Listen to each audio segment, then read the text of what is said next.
موت یوں ہی نہیں آتی بلکہ چند دن پہلے کچھ نشانیاں ظاہر ہوتی ہیں۔ حضور نبی کریم رؤوف الرحیم صلی اللہ علیہ وسلم نے فرمایا، انسان کے مرنے سے کچھ دن پہلے یہ نشانیاں ظاہر ہوتی ہیں۔ وہ نشانیاں یہ ہیں: نمبر 1، اس کا دل و دماغ۔ بسم اللہ الرحمن الرحیم، السلام علیکم ورحمۃ اللہ وبرکاتہ۔ محترم ناظرین، ایک مسلمان نماز روزے کا پابند ہے، شرعی احکام کو بھی جانتا ہے، اس بات کی شہادت دیتا ہے کہ اللہ تعالی ایک ہے اور محمد صلی اللہ علیہ وسلم اس کے بندے اور رسول ہیں۔ اللہ تعالی کے حرام کردہ کاموں کو حرام جانتا ہے، لیکن اسے ایک مرض نے 2 سال یا اس سے زیادہ عرصے تک صاحب فراش بنائے رکھا۔ وہ اس دوران نمازیں بھی پڑھتا رہا، اللہ تعالی پر ایمان بھی رکھتا تھا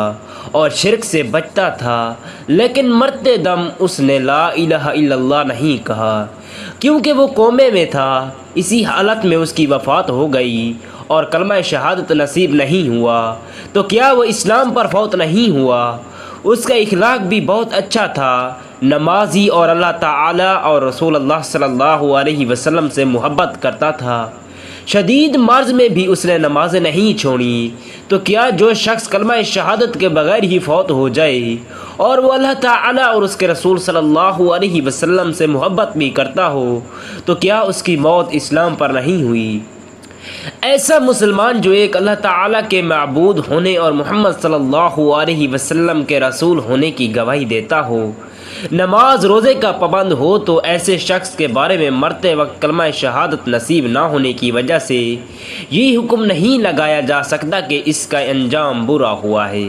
چاہے کلمہ شہادت بے ہوشی یا کسی اور وجہ سے نہ پڑھ سکا ہو، بلکہ کسی پر بھی کفر کا فتویٰ نہیں لگا جا سکتا جب تک کہ وہ ناواقف نہ ہو، اسلام میں سے کسی ایک کا ارتکاب نہ کر لے، جیسے نعوذ باللہ اللہ تعالیٰ کو یا اس کے رسول صلی اللہ علیہ وسلم کو گالی دے،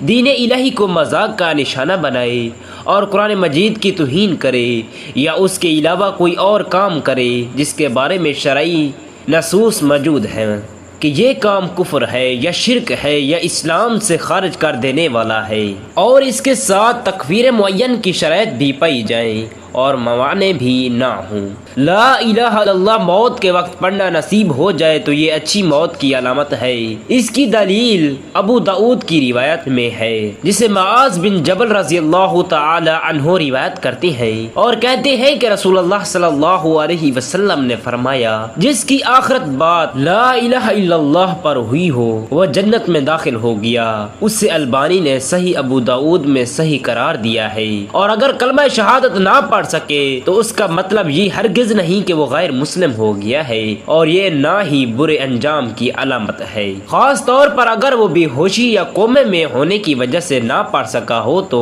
یہ برے انجام کی علامت نہیں ہے۔ مذکورہ حدیث میں جنت میں داخلے کا ایک سبب بیان کیا گیا ہے اور اچھی موت کی علامات ذکر کی گئی ہیں، وہ ہے کہ اس کی آخری بات لا الہ الا اللہ ہو۔ اس کی حدیث سے یہ مطلب نہیں لیا جا سکتا کہ جس کی آخری بات لا الہ الا اللہ نہ ہوئی تو وہ جنت میں داخل نہیں ہو جائے گا، اسی لیے کہ وہ دیگر اسباب کی وجہ سے بھی جنت میں جا سکتا ہے۔ یہ بعینہ اسی طرح ہے کہ نبی کریم صلی اللہ علیہ وسلم نے شہید کے بارے میں بتلایا کہ اس کے سارے گناہ معاف کر دیے جاتے ہیں۔ اب اس کا مطلب ہرگز یہ نہیں ہے کہ جو شہید نہ ہوا تو اس کے سارے گناہ معاف نہیں کیے جائیں گے، بلکہ اس کے مغفرت کے اگر اسباب کی وجہ سے گناہ معاف ہو سکتے ہیں جو کہ بہت زیادہ ہیں، تو اسی طرح جس کی آخری بات لا الہ الا اللہ نہ ہوئی تو وہ جنت میں دوسرے اسباب کی وجہ سے جا سکتا ہے۔ اور جس شخص کے بارے میں پوچھا جا رہا ہے کہ وہ نماز کی پابندی کرتا تھا اور وفات تک اس نے نمازوں کی پابندی کی، اور اس کے ساتھ ساتھ سوال میں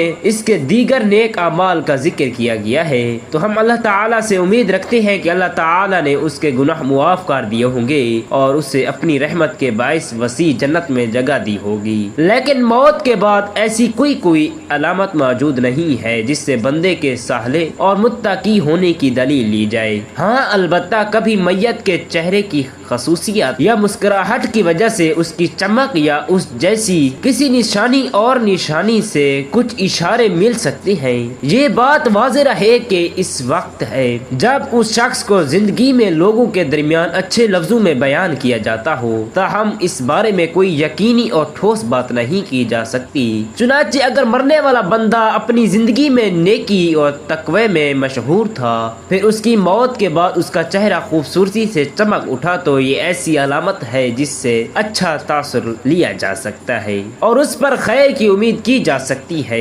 مثال کے طور پر مرنے کے بعد لوگ اس کی تعریف کریں اور اس کے لیے دعائیں کریں تو یہ اس کے نیک ہونے کی نشاندہی ہے۔ اسی طرح زندگی میں اچھے لوگوں کی صحبت بھی انسان کے نیک ہونے کی نشانی ہے۔ حسن خاتمہ کے بہت سے اسباب ہیں جن میں اللہ تعالیٰ کی اطاعت پر استقامت، اللہ تعالیٰ کے بارے میں حسن ظن، سچائی، پرہیزگاری، توبہ، موت کثرت سے یاد کرنا اور دنیاوی چہتے مختصر کرنا، آخرت کی فکر اور نیکوکار اور لوگوں کی صحبت قابل ذکر ہے۔ بری حالت اور برے انجام کی نشانی بننے والی علامات میں سے چند ایک یہ ہے: بندہ اپنی موت کے وقت اللہ تعالیٰ سے بدگمانی کا شکار ہو۔ صحیح مسلم میں جابر رضی اللہ تعالی عنہ سے مروی ہے، وہ کہتی ہے میں نے آپ صلی اللہ علیہ وسلم کی وفات سے 3 دن قبل آپ کو یہ فرماتے ہوئے سنا، تم میں سے ہر ایک کا خاتمہ اللہ تعالیٰ کے بارے میں حسن ظن کی حالت میں ہونا چاہیے۔ اللہ تعالیٰ کی نافرمانی کرتے ہوئے فوت ہو، جیسے نماز نہ پڑھنا، شراب نوشی اور زنا کرنا۔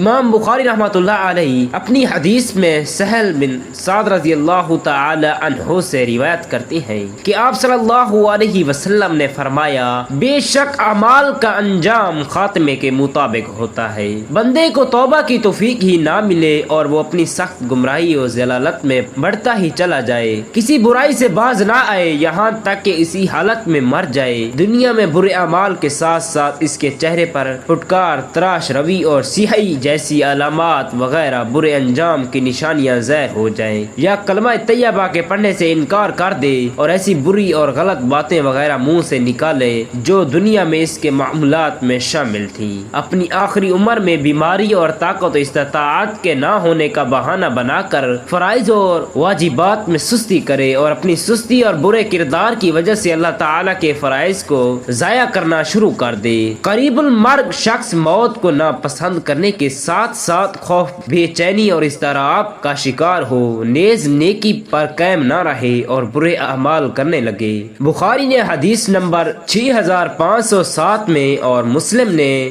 2683 میں عبیدہ بن صامت رضی اللہ تعالی عنہ سے روایت کیا ہے کہ نبی کریم صلی اللہ علیہ وسلم نے فرمایا، جو شخص اللہ تعالیٰ سے ملاقات پسند کرتا ہے اللہ تعالیٰ اس سے ملاقات پسند کرتا ہے، اور جو اللہ تعالیٰ سے ملنے کو پسند نہ کرے اللہ تعالیٰ بھی اس سے ملاقات کو ناپسند کرتا ہے۔ اس پر حضرت عائشہ صدیقہ رضی اللہ تعالی عنہا آپ صلی اللہ علیہ وسلم کی کسی زوجہ محترمہ سے سوال کیا، ہم تو سبھی موت کو ناپسند کرتے ہیں۔ آپ نے جواب میں فرمایا، اس کا یہ مفہوم نہیں ہے، اس کا مطلب یہ ہے کہ جب مومن کی موت کا وقت قریب آتا ہے تو اس سے اللہ تعالیٰ کی رضامندی اور اس کے فضل و کرم کی بشارت دی جاتی ہے، تو اس بشارت کے سامنے اس کے ہاں ہر چیز ہیچ ہو جاتی ہے، چنانچہ وہ اللہ تعالیٰ سے ملاقات کا شوق رکھتا ہے اور اللہ تعالیٰ اس سے ملاقات کو پسند فرماتا ہے۔ اس کے برعکس کافر ہو، جب اللہ تعالیٰ کے عذاب اور اس کو ملنے والی سزاؤں کی بشارت دی جاتی ہے تو اس کے ہاں سب سے زیادہ ناپسندیدہ چیز وہ سزا ہوتی ہے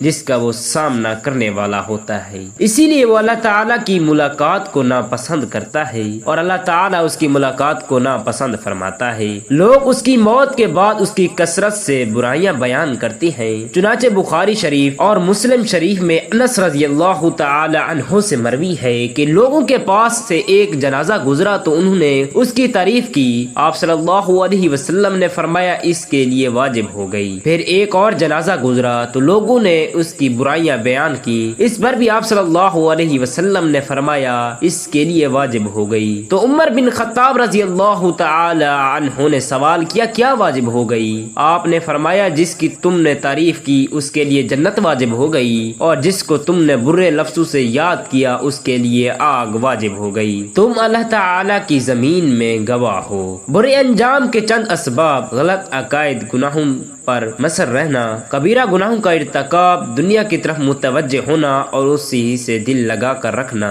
اس کے برعکس آخرت اور اس کے لیے تیاری سے بے رغبتی، دین پر استقامت اور دیندار لوگوں سے روگردانی، برے لوگوں کی صحبت اور ان سے دوستی قابل ذکر اسباب ہیں۔ حافظ عبد الرحمن اشبیلی رحمۃ اللہ علیہ کہتی ہیں، اللہ تعالیٰ تجھ پر رحم کرے، اس بات کو اچھی طرح جان لے کہ برے خاتمے اللہ تعالیٰ ہمیں اس سے محفوظ فرمائے۔ کئی اسباب، راستے اور دروازے ہیں، ان میں سے سب سے بڑا سبب دنیا میں مگن ہو کر آخرت سے روگردانی اور رب کی معصیت کا رسیا ہونا ہے۔ کبھی انسان پر کسی قسم کی غلطی یا نافرمانی یا دین سے بے رغبتی اور تہمت وغیرہ جیسے گناہ حاوی ہو جاتی ہیں اور ان کا دل پر تسلط مضبوط ہو جاتا ہے اور انسان کی عقل کو اپنا غلام بنا کر اس کے نور کو بجھا دیتا ہے اور عقل پر پردے ڈال دیتا ہے، تو ایسی صورت میں کوئی وعظ و نصیحت فائدہ نہیں دیتی اور نہ کوئی بھلی بات سود مند ثابت ہوتی ہے، بلکہ بسا اوقات اسی حالت میں ہی اسے موت آ دبوچتی ہے۔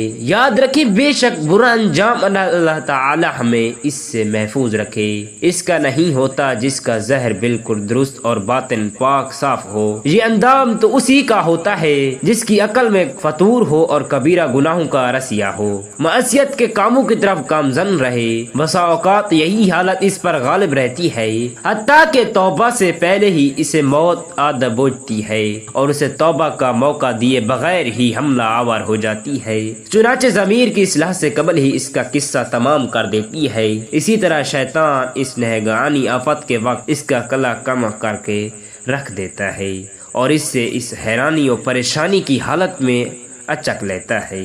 اللہ تعالیٰ سے دعا ہے کہ اللہ تعالیٰ ہمیں مرتے وقت کلمہ طیبہ نصیب فرمائے۔ آمین ثم آمین۔ جزاک اللہ خیرا کثیرا۔